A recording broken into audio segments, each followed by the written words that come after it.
Assalamualaikum warahmatullahi wabarakatuh. Alhamdulillah kami bertemu. Assalamualaikum warahmatullahi wabarakatuh. Innal hamdalillah nahmaduhu wa nasta'inuhu wa nastaghfiruh wa na'udzu billahi min syururi anfusina wa min sayyiati a'malina may yahdihil fala mudhillalah wa man yudhlil fala hadiyalah. Asyhadu an la ilaha illallah wa asyhadu anna Muhammadan abduhu wa rasuluh amma ba'du. Halo guys, teman-teman semua yang kami hormati, di sini kami bersama kelompok kita, teman-teman kelompok kita, yaitu di sini akan menerangkan tentang apa sih itu tentang hukum taklifi. Dan sebelum kita masuk materi, kita perkenalkan diri saya, nama Mustafa Ipadana dengan NIM 24212101, yang di sebelah saya kanan saya ada bernama Mas Adrian Wahyu Putra Sejati dengan NIM 24212130. Dan di kiri saya bersama Mas. Saya Syabuddin Askar dengan NIM 24212107. Oke, siap. Di sini kami bertiga akan menerangkan tentang materi pengertian hukum taklifi. Kita akan masuk ke materi ya guys. Yaitu yang pertama, di sini kami akan menerangkan apa sih tentang hukum taklifi itu. Dan di sini kami akan menerangkan bagaimana dasar-dasar pembagiannya serta macam-macam hukum taklifi termasuk jenis pertama, yaitu wajib ataupun fardu. Dalam ini kita akan masuki tentang pengertian hukum taklifi. Pengertian hukum taklifi, yaitu hukum taklifi itu berasal dari kata akar, yaitu kholafa, yang berarti membebani atau membebani tanggung jawab.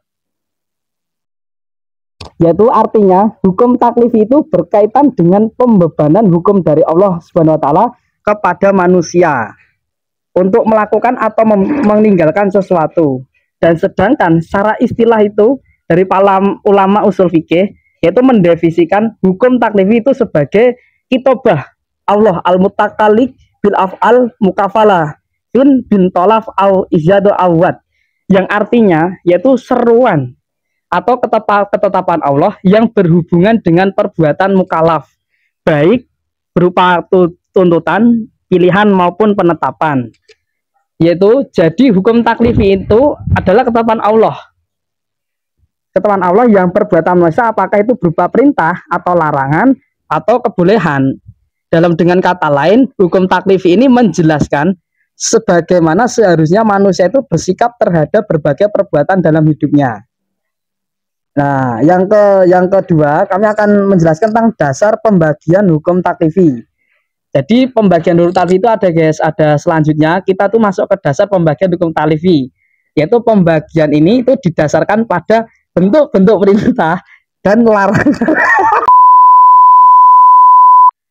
Oke guys, kita lanjutkan. Kita selanjutnya akan memasuki materi tentang dasar pembagian hukum taklifi ya guys. Di sini pembagian ini didasarkan pada bentuk perintah dan larangan Allah SWT yang terdapat dalam Al-Quran dan Sunnah baginda Nabi Muhammad SAW. Dengan tujuan dari pembagian ini, kita agar manusia itu dapat memahami dengan jelas, yaitu batasan antara perbuatan yang wajib dilakukan, yang sunnah dianjurkan, dan yang haram untuk dijauhi.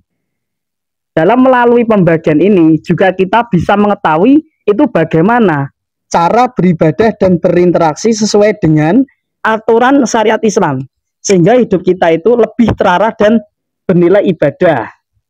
Dalam hukum taklifi itu para ulama itu membagi hukum taklifi menjadi 5 macam, yaitu yang pertama wajib atau fardu, mandub yaitu dengan sunnah, haram kata dengan perbuatan yang dilarang keras, makruh perbuatan yang sebaiknya itu dihindari. Yang kelima itu adalah mubah, perbuatan yang diperbolehkan. Jadi macam-macam hukum taklifi itu ada 5 ya guys. Jangan lupa, yang pertama wajib, yang kedua mandub, yang ketiga haram, yang keempat makruh, yang kelima mubah. Dari kelima hukum inilah yang menjadi dasar dalam menilai sebuah perbuatan manusia. Setiap tindakan yang kita lakukan itu baik maupun kecil pasti termasuk ke dalam salah satu dari 5 kategori ini. Jadi oleh karena itu, memahami hukum taklif itu menjadi hal yang sangat penting dalam kehidupan seorang muslim. Oke, yang kita akan masuki tentang wajib, kita mulai dengan hukum yang pertama yaitu wajib dan fardu. Wajib yaitu berarti sesuatu yang tidak dikerjakan mendapatkan pahala, dan jika ditinggalkan itu kita maka berdosa. Dengan kata lain, wajib adalah perintah yang harus dilaksanakan tanpa pengecualian. Contoh dari hukum wajib antara lain yaitu sholat 5 waktu, puasa Ramadan, dan menunaikan zakat. Semua perintah ini memiliki dalil yang jelas seperti firman Allah dalam surat Al-Baqarah ayat 43. Yaitu ayat ini menunjukkan bahwa perintah tersebut itu bersifat tegas dan mengikat bagi setiap muslim yang sudah balik maupun yang berakal. Dan melaksanakan kewajiban adalah bentuk ketaatan kepada Allah, sedangkan meninggalkannya itu termasuk pelanggaran terhadap perintahnya.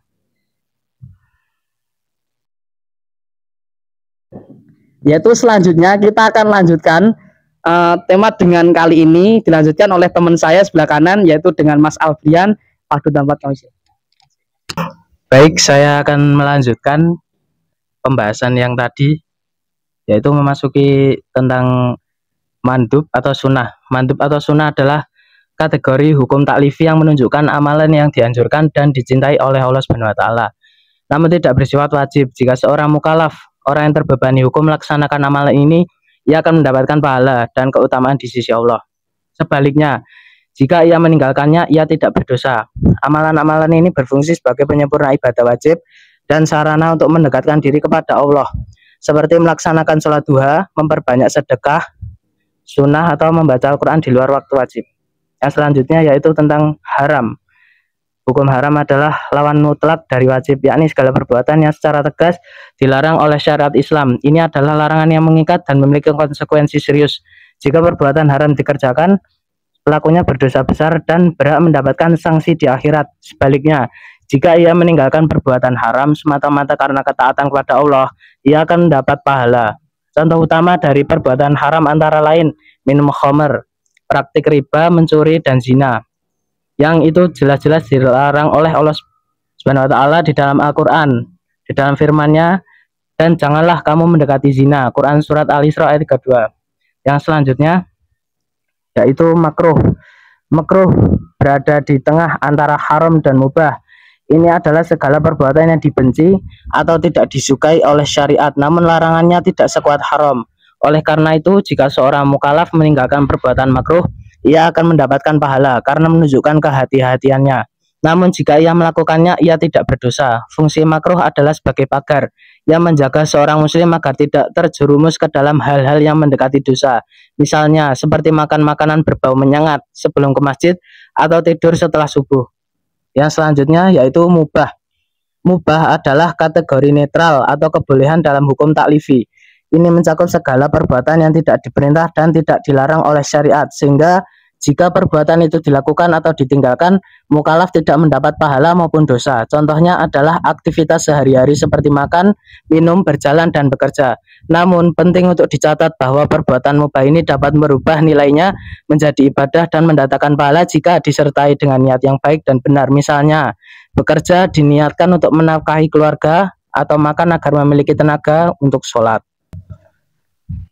Selanjutnya, saya akan menjelaskan bagian tujuan hukum taklifi sampai dengan penutup. Bagian ini penting karena disinilah kita memahami apa sebenarnya manfaat hukum taklifi dalam kehidupan kita sehari-hari. Hukum taklifi memiliki tujuan utama yaitu mengatur perbuatan manusia atau mukallaf agar sesuai dengan syariat Islam. Dengan adanya hukum taklifi, kita dapat mengetahui mana perbuatan yang wajib dilakukan, mana yang sunnah, dan mana yang harus dijauhi karena haram. Selain itu, hukum taklifi juga berfungsi sebagai pedoman hidup. Melalui hukum inilah Allah memberikan arah agar manusia tidak hidup sesuka hati, tetapi tetap berada dalam koridor syariat. Jadi bisa disimpulkan bahwa hukum taklifi hadir untuk menuntun manusia menuju keselamatan, baik di dunia maupun di akhirat. Teman-teman, agar lebih mudah dipahami, mari kita lihat contoh penerapan hukum taklifi dalam kehidupan sehari-hari. Misalnya, pada hukum wajib. Contohnya adalah sholat 5 waktu. Jika kita melaksanakannya, kita mendapat pahala dan ampunan dari Allah. Untuk hukum sunnah seperti bersedekah, meski tidak wajib, tapi sangat dianjurkan karena mendatangkan ridha Allah. Kemudian hukum haram. Contohnya riba atau zina. Jika dilakukan berdosa besar dan merusak keberkahan hidup. Hukum makruh seperti tidur setelah subuh tidak berdosa, tapi sebaiknya dihindari karena bisa mengurangi keberkahan. Dan terakhir, hukum mubah. Contohnya bekerja atau makan. Pada dasarnya netral, tapi bisa menjadi ibadah jika diniatkan karena Allah. Dari sini kita bisa simpulkan bahwa dalam Islam, setiap perbuatan manusia memiliki nilai, tergantung pada niat dan kesesuaiannya dengan hukum Allah. Dari penjelasan sebelumnya, dapat kita simpulkan bahwa hukum taklifi adalah ketetapan Allah yang berkaitan dengan perbuatan manusia.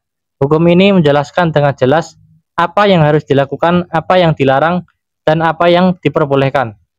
Secara garis besar, hukum taklifi terbagi menjadi 5 jenis utama, yaitu wajib, sunnah, haram, makruh, dan mubah. Tujuannya adalah agar kita sebagai umat Islam mengetahui batas kewajiban dan larangan dalam kehidupan, sehingga segala aktivitas kita bisa menjadi ibadah dan bernilai pahala di sisi Allah. Sebagai penutup, mari kita renungkan pesan ini. Islam mengatur seluruh aspek kehidupan manusia agar hidupnya terarah dan bernilai ibadah. Artinya, Islam tidak hanya mengatur ibadah di masjid saja, tetapi juga seluruh aspek kehidupan kita, mulai dari bekerja, belajar, hingga berinteraksi dengan orang lain. Selama kita memahami dan mengamalkan hukum taklifi dengan baik, insya Allah setiap langkah dan aktivitas kita akan bernilai ibadah di sisi Allah. Terima kasih atas perhatiannya. Semoga penjelasan ini bermanfaat dan menambah pemahaman kita tentang hukum taklifi dalam usul fikih. Halo guys, alhamdulillah presentasi kelompok kelompok kita ini sudah selesai. Tapi sebelum kita menutup video ini, kita ada sebuah kata-kata untuk teman-teman semua, yaitu sukses itu butuh proses, perjuangan, dan pengorbanan. Kalau jatuh, bangun, karena kita akan merasakan kesuksesan yang diraih oleh diri kita. Maka dari itu, teruslah berproses, berjuang, dan berkorban untuk bisa menggapai sebuah kesuksesan. Untuk saya harap presentasi kami pada hari ini tuh bisa diimplementasikan dalam kehidupan kita sehari-hari. Karena gini guys, ingat, ilmu itu tanpa praktek itu nggak akan pernah ngefek. Agar dapat bertemu kembali, semoga Allah SWT memberikan kita kesehatan. Saya Mustafa dan teman-teman saya kelompok ini, kami pamit undur diri dari Wassalamualaikum warahmatullahi wabarakatuh.